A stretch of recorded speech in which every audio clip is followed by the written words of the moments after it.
کے موضوع کے اندر انشاءاللہ العزیز حضرت سیدنا علی المرتضیٰ شیر خدا رضی اللہ تعالی عنہ کی فضیلت کے متعلق نبی کریم صلی اللہ علیہ وسلم کے فرامین اور صحابہ کرام کے جو اقوال و آثار ہیں سماعت فرمائیں گے۔ حضرت ابو ذر رضی اللہ تعالیٰ عنہ فرماتے ہیں قال ما كنا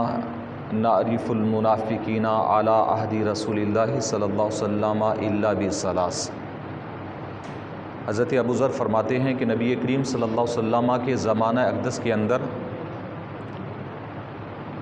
ہم 3 قسم کے لوگوں کو منافق سمجھا کرتے تھے۔ اس کے علاوہ ہم نبی کریم صلی اللہ علیہ وسلم کے زمانہ میں کسی کو منافق نہیں جانا کرتے تھے۔ 3 قسم کے لوگ ہیں کہ جنہیں ہم منافق تصور کیا کرتے تھے نبی کریم صلی اللہ علیہ وسلم کے زمانہ اقدس کے اندر۔ اور وہ 3 قسم کے لوگ کون ہیں؟ فرمایا کہ بِتَكْذِيبِهِمُ اللَّهُ وَرَسُولَهُ، کہ جو شخص اللہ اور اللہ کے رسول کی تکذیب کرتا تھا، یعنی اللہ رسول کو جھٹلاتا تھا، اس کو یا اللہ رسول کے احکام کو مانتا نہیں تھا، تسلیم نہیں کرتا تھا، تو ہم اسے منافق تصور کیا کرتے تھے۔ یعنی مسلمان ہونے کے باوجود کلمہ بھی پڑھتا تھا، نمازیں بھی پڑھتا تھا، لیکن مرضی آئی تو اللہ کے احکام مان لیے، مرضی آئی تو اللہ کو جھٹلا دیا، اللہ رسول کو جھٹلا دیا۔ مرضی کا مسئلہ آیا تو سمجھ لیا اسے، اس کو اپنانا شروع کر دیا، لوگوں کو بتانا بھی شروع کر دیا، جو من کو بھا گیا اور جو من کے خلاف آ گیا، اپنی مرضی کے خلاف کوئی دین کا مسئلہ، کوئی حکم آ گیا تو اسے جھٹلا دیا، اس پر تعویلیں شروع ہو گئیں، اس پر اپنی طرف سے دلائل شروع ہو گئے کہ نہیں جی یہ ایسا نہیں ہے، ایسا ہونا چاہیے۔ تو فرماتے ہیں کہ ہم نبی کریم صلی اللہ علیہ وسلم کے زمانہ اقدس کے اندر ایسے شخص کو منافق تصور کیا کرتے تھے کہ جو اللہ اور اللہ کے رسول کے احکام کی تکذیب کیا کرتے تھے، جھٹلایا کرتے تھے۔ اور فرمایا وَالتَّخَلُّفِ عَنِ الصَّلَاةِ، اور دوسرے قسم کے لوگ کون ہیں کہ جنہیں ہم منافق تصور کیا کرتے تھے۔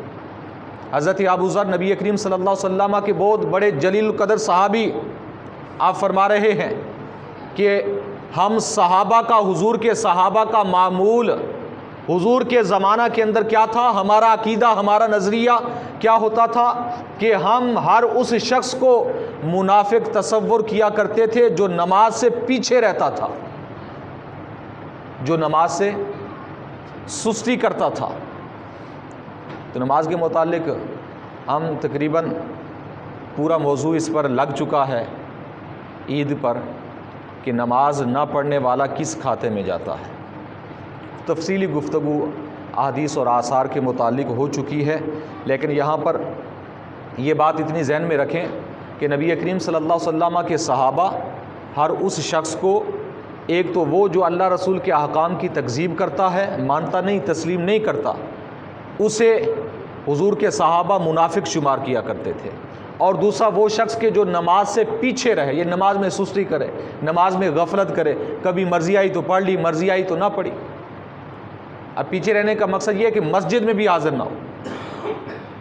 اگر پڑھتا ہے، گھر میں پڑھتا ہے تو اس نماز کا بھی کوئی فائدہ نہیں ہے۔ ہاں مجبوری کے باعث اگر ہے، کبھی کبھار ایسا کوئی لیٹ ہو جاتا ہے، کوئی مسئلہ درپیش ہو جاتا ہے، وہ علیحدہ چیز ہے، لیکن ہمیشہ عادت بنا لینا اور مسجد میں نہ پڑھنا، گھر میں پڑھنا، تو یہ بھی مقبولیت والی نماز نہیں ہے۔ تو فرمایا حضرت ابو ذر نے کہ جو نماز سے پیچھے رہتے تھے، ہم حضور کے زمانہ میں جو مسجد میں نہیں آتے تھے، پیچھے رہ جاتے تھے، نبی کریم صلی اللہ علیہ وسلم کے زمانہ اقدس کے اندر ہم ایسے لوگوں کو منافق شمار کیا کرتے تھے۔ اور فرمایا تیسرے قسم کے لوگ کون ہیں؟ وَبِبُغْضِهِمْ عَلِيُّ بْنُ أَبِي طَالِبٍ، اور تیسرے قسم کے وہ لوگ کہ جو حضرت علی بن ابی طالب رضی اللہ تعالی عنہ کرم اللہ وجہہ الکریم، آپ کے بغض والوں کو بھی ہم منافق تصور کیا کرتے تھے۔ جو مولا علی مشکل کشا رضی اللہ تعالی عنہ کے ساتھ بغض رکھتے ہیں، فرمایا کہ ایسے لوگوں کو ہم نبی کریم صلی اللہ علیہ وسلم کے زمانہ اقدس کے اندر منافق تصور کیا کرتے تھے۔ تو یہ حدیث مبارکہ ذہن میں رکھیں، 3 قسم کے لوگوں کو نبی کریم صلی اللہ علیہ وسلم کے صحابہ منافق شمار کرتے تھے، جو اللہ رسول کے احکام کی تکذیب کریں اور جو نماز سے پیچھے رہ جائیں، نماز نہ پڑھیں، نماز میں سستی کریں، غفلت کریں، اور جو حضرت علی المرتضیٰ رضی اللہ تعالی عنہ کے ساتھ بغض رکھیں، ایسے لوگ منافقین ہیں۔ یہ حضرت ابو ذر فرما رہے ہیں، یعنی حضرت مولا علی مشکل کشا رضی اللہ تعالیٰ عنہ کی عظیم شان یہ ہے کہ آپ کے ساتھ بغض رکھنے والا منافق کہلاتا ہے، وہ پکا مومن اور سچا مومن نہیں ہو سکتا۔ تو ہمارا سینہ ٹھنڈا ہونا چاہیے کہ ہم نے صدیق اکبر کی شان بھی سماعت فرمائی، حضرت عمر کی بھی اور حضرت عثمان کی بھی، اور اب حضرت مولا علی مشکل کشا رضی اللہ تعالیٰ عنہ کی شان سماعت فرما رہے ہیں۔ اور اس کے علاوہ حضرت ابو سعید رضی اللہ تعالیٰ عنہ فرماتے ہیں کہ قال كنا جلوسا فی المسجد فخرج رسول اللہ صلی اللہ علیہ وسلم فجلس الینا، کہ آپ فرماتے ہیں کہ ایک دن ہم مسجد کے اندر بیٹھے ہوئے تھے کہ نبی کریم صلی اللہ علیہ وسلم ہمارے پاس تشریف فرما ہوئے، اور نبی کریم صلی اللہ علیہ وسلم ہمارے ساتھ آ کر بیٹھ گئے۔ ہم مسجد میں پہلے سے بیٹھے ہوئے تھے، نبی کریم صلی اللہ علیہ وسلم آئے اور ہمارے ساتھ بیٹھ گئے۔ وَلَقَعَنَّا عَلَىٰ رُؤُوسِنَا الطَّيْرُ، فرماتے ہیں کہ اس وقت پھر ہمارا عالم یہ ہو گیا کہ گویا کہ ہمارے سروں پر پرندے بیٹھے ہیں، ہم ایسے خاموش ہو گئے، ساکت ہو کر بیٹھ گئے کہ ہمارے سر بھی نہیں ہل رہے تھے، گویا کہ پرندے بیٹھے ہوئے۔ یعنی محفل نبی کے آداب حضور کے صحابہ جانتے ہیں، مسجدوں کے آداب حضور کے صحابہ جانتے ہیں، کہ عالم یہ ہوا کہ ہم پہلے سے بیٹھے ہوئے تھے، علمی گفتگو ہو رہی تھی۔ حضرت ابو سعید فرماتے ہیں کہ نبی کریم صلی اللہ علیہ وسلم تشریف فرما ہوئے آ کر ہمارے ساتھ بیٹھ گئے۔ جیسے حضور کی آمد ہوئی ہماری مجلس کے اندر، ہماری محفل کے اندر، محفل پر ایک سکتہ طاری ہو گیا، اور عالم یہ تھا کہ تمام حضور کے صحابہ کے سروں پر گویا کے پرندے بیٹھے ہوئے ہیں۔ یعنی یہ مثال اس لیے دی جاتی ہے کہ اگر سر تھوڑا سا ہلے تو پرندہ اٹھ جاتا ہے، اڑ جاتا ہے۔ فرمایا کہ گویا کے پرندے بیٹھے ہیں، نبی کریم صلی اللہ تعالیٰ علیہ وسلم کا صحابہ ادب ایسے کیا کرتے تھے۔ تو نبی کریم صلی اللہ تعالیٰ علیہ وسلم جب آئے، آپ فرماتے ہیں کہ ہماری یہ حالت ہوگی، لا یتکلم منا احد، فرماتے ہیں کہ کافی دیر خاموشی چھائی رہی، ہم میں سے کسی نے کوئی گفتگو نہیں کی، سارے خاموش رہے، کسی نے کوئی بات نہیں کی۔ فقال، نبی کریم صلی اللہ علیہ وسلم نے گفتگو کا آغاز فرمایا اور فرمایا، آپ علیہ الصلوۃ والسلام نے، ان منکم رجلا یقاتل الناس علی تعویل القرآن کما قتلتم علی تنزیلہ۔ نبی کریم صلی اللہ علیہ وسلم نے فرمایا کہ اے لوگو، ایک ایسا شخص بھی تمہارے اندر ابھی موجود ہے، ایسا شخص بھی تمہارے اندر موجود بیٹھا ہے۔ نبی کریم صلی اللہ علیہ وسلم نے فرمایا جی اس کی شان یہ ہے کہ ان قریب اس پر ایسا زمانہ آئے گا کہ لوگوں کے ساتھ وہ جنگ کرے گا، لوگوں کے ساتھ قتال کرے گا، اس بات پر کہ لوگ قرآن میں غلط تعویلیں نکالیں گے، اور یہ شخص ان کے ساتھ تلوار ان کے خلاف اٹھائے گا، ان کے ساتھ قتال کرے گا، جیسا کہ نبی کریم صلی اللہ علیہ وسلم نے فرمایا قرآن کے نزول کے وقت، یعنی جب نبی کریم صلی اللہ علیہ وسلم نے فرمایا دین اسلام آیا، قرآن کا نزول ہونا شروع ہوا، جیسا کہ اس وقت کے اندر قتال ہوا کافروں کے ساتھ، ایسے ہی قتال یہ شخص کرے گا۔ نبی کریم علیہ الصلوۃ والسلام نے جب یہ فرمایا تو روایت کے الفاظ ہیں کہ فقام ابو بکر، حضرت صدیق اکبر رضی اللہ تعالیٰ عنہ کھڑے ہوئے، فقال انا ہوا یا رسول اللہ صلی اللہ علیہ وسلم، حضرت صدیق اکبر کھڑے ہوئے عرض کی یا رسول اللہ صلی اللہ علیہ وسلم، کیا وہ شخص میں ہوں؟ کیا وہ شخص میں ہوں؟ نبی کریم صلی اللہ تعالی وسلم نے فرمایا لا، فرمایا نہیں آپ نہیں ہیں۔ فقام عمر، فقال انا ہوا یا رسول اللہ صلی اللہ علیہ وسلم. حضرت عمر رضی اللہ تعالیٰ عنہ نے عرض کی یا رسول اللہ صلی اللہ علیہ وسلم کیا وہ شخص میں ہوں؟ نبی کریم صلی اللہ علیہ وسلم نے فرمایا قال لا،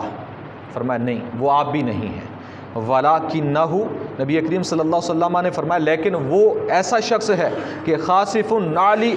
فی الحجرات، نبی کریم صلی اللہ علیہ وسلم نے فرمایا کہ وہ ایسا شخص ہے کہ جس نے ابھی اس وقت اپنی گود میں نال اٹھائی ہوئی ہے، ایک جوتا اٹھایا ہوا ہے، وہ شخص ہے. سارے حیران ہوئے کہ جوتا اٹھایا ہوا ہے اور گود میں رکھا ہوا ہے. حضور کے صحابہ فرماتے ہیں فخرج علینا علی رضی اللہ تعالیٰ، تو حضرت علی رضی اللہ تعالیٰ عنہ ہمارے سامنے ہوئے. ومعہ نعل رسول اللہ صلی اللہ علیہ وسلم، تو ہم نے دیکھا کہ آپ کے پاس نبی کریم صلی اللہ علیہ وسلم کا مبارک نال تھا، مبارک جوتا تھا. اور وہ کس لیے تھا؟ آپ کی گود میں آپ نے کیوں اٹھایا ہوا تھا؟ کہ یصلح منہا، کہ اس کی سلائی کر کے اس کی مرمتی کر کے حضرت علی لے آ رہے تھے. نبی کریم صلی اللہ علیہ وسلم نے فرمایا یہ وہ شخص ہے کہ جس نے ابھی اس وقت گود میں جوتا اٹھایا ہوا ہے. یعنی حضرت علی المرتضیٰ شیر خدا رضی اللہ تعالیٰ عنہ کی مبارک شان دیکھیں تو یہ شانیں ایسے نہیں ملتے. نبی کریم صلی اللہ علیہ وسلم کے مبارک جوتے حضور کے صحابہ نے اٹھائے ہیں اور مرمتی بھی کی ہے. پھر نبی کریم صلی اللہ علیہ وسلم نے اس کا اجر، اس کا صلہ کیسے انداز میں دیا. دیکھیں کہ نبی کریم صلی اللہ علیہ وسلم نے بتایا کہ وہ علی رضی اللہ تعالیٰ عنہ جو میری جوتے کی مرمت کر رہے ہیں، وہ علی ہیں جو میرے بعد عن قریب لوگوں کے ساتھ قتال کریں گے، جنگ کریں گے. اس بات پر جنگ اس بات پر کریں گے کہ لوگ قرآن میں غلط تعویلیں نکالیں گے، لوگ قرآن کے اندر غلط معنی و مفہوم اس کا لیں گے، تو ان کے خلاف حضرت علی المرتضیٰ شیر خدا رضی اللہ تعالیٰ عنہ تلوار اٹھائیں گے. یہ آپ کی شان ہے،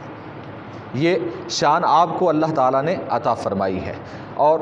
حضرت سعد بن سعد رضی اللہ تعالیٰ عنہ آپ فرماتے ہیں خرج النبی صلی اللہ علیہ وسلم الی المسجد فوجد علیٰ قد سقط رداء عن ظہری،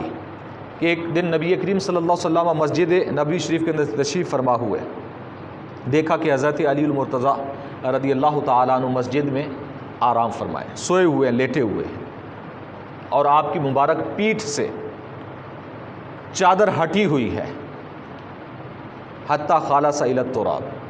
کہ نبی کریم صلی اللہ علیہ وسلم نے جب دیکھا، عالم یہ تھا کہ آپ کی مبارک پیٹھ سے چادر ہٹی ہوئی تھی اور مبارک پیٹھ پر مٹی لگی ہوئی تھی، مٹی گرد و غبار لگی ہوئی تھی آپ کی پیٹھ پر. نبی کریم صلی اللہ تعالی وسلم نے جب یہ ملاحظہ فرمایا فجعل رسول اللہ صلی اللہ علیہ وسلم یمسحہ بیدی، نبی کریم صلی اللہ علیہ وسلم نے اپنے مبارک ہاتھ سے پشت علی سے مٹی صاف کی، مٹی صاف فرما رہے ہیں نبی کریم صلی اللہ علیہ وسلم. اور ساتھ ہی فرما رہے ہیں وَيَقُول، اور ساتھ میں یہ بھی فرما رہے ہیں اجلس ابا تراب، اے ابو تراب اٹھو، بیٹھ جاؤ، اٹھو. نبی کریم صلی اللہ علیہ وسلم نے بیدار فرمایا، اٹھایا. اور نبی کریم صلی اللہ تعالی وسلم، یہ کافی طویل حدیث پاک کا ایک حصہ ہے کہ آپ حضرت فاطمہ الزہرا رضی اللہ تعالی عنہا کے ساتھ، اپنی زوجہ کے ساتھ ناراض ہو کر کسی بات پر آپ مسجد میں آ کر لیٹ گئے.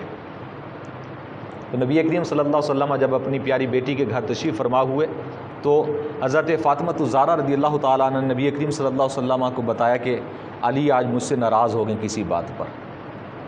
اور مسجد میں لیٹے ہیں. تو نبی کریم صلی اللہ علیہ وسلم گئے، انہیں اٹھا کر سمجھایا اور واپس لے کر آئے. تو اس وقت نبی کریم صلی اللہ علیہ وسلم کی مبارک شفقت دیکھیں، پیار دیکھیں آپ کے ساتھ، محبت آپ کی دیکھیں کہ آپ کی پیٹھ سے مٹی صاف کر رہے ہیں.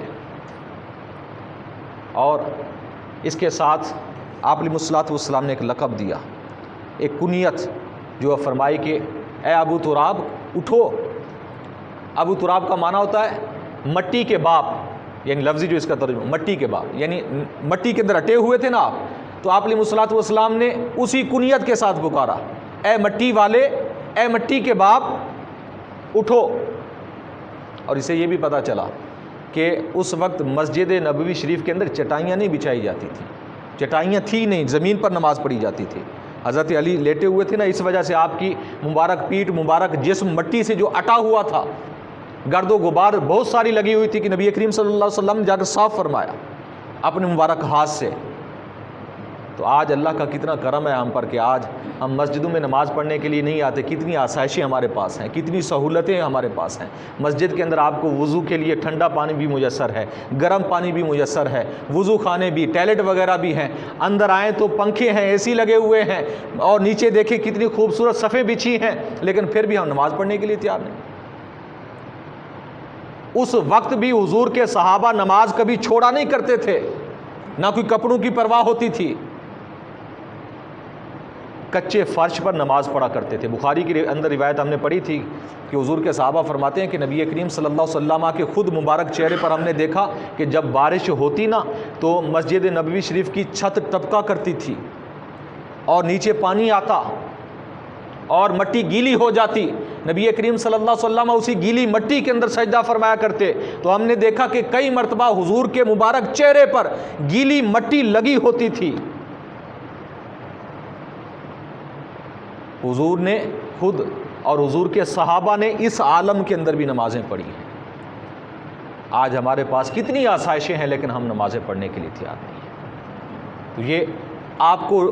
کنیت اور لقب آپ کو عطا فرمایا نبی کریم صلی اللہ علیہ وسلم نے۔ اس کے بعد خود حضرت علی المرتضیٰ رضی اللہ تعالیٰ عنہ اس لقب کو بہت پسند فرمایا کرتے تھے، اور یہ آپ کی کنیت مشہور و معروف ہو گئی، ابھی بھی آپ کو ابو تراب کے نام سے لوگ جانتے ہیں۔ یعنی یہ ایسا پیار و محبت اور شفقت نبی کریم صلی اللہ علیہ وسلم کی تھی آپ کے ساتھ، اور آپ کا مقام مرتبہ ایسا عظیم تھا کہ نبی کریم صلی اللہ علیہ وسلم نے جب یہ لقب آپ کو عطا فرمایا، بلکہ شفقت میں دیا، پیار میں دیا، اور ایک موجودہ صورت حال کو دیکھتے ہوئے آپ علیہ الصلوۃ والسلام نے دیا، تو آپ خود بھی اس لقب کو بہت پسند فرمایا کرتے تھے۔ تو اللہ تعالیٰ کی بارگاہ میں دعا ہے نبی کریم صلی اللہ علیہ وسلم کے وسیلہ سے ہم سب کو دین کی صحیح سمجھ عطا فرمائے، اور پیارے آقا علیہ الصلوۃ والسلام اور آپ کے صحابہ کے نقش قدم پر چلنے کی توفیق عطا فرمائے۔ آمین بجاہ النبی الامین۔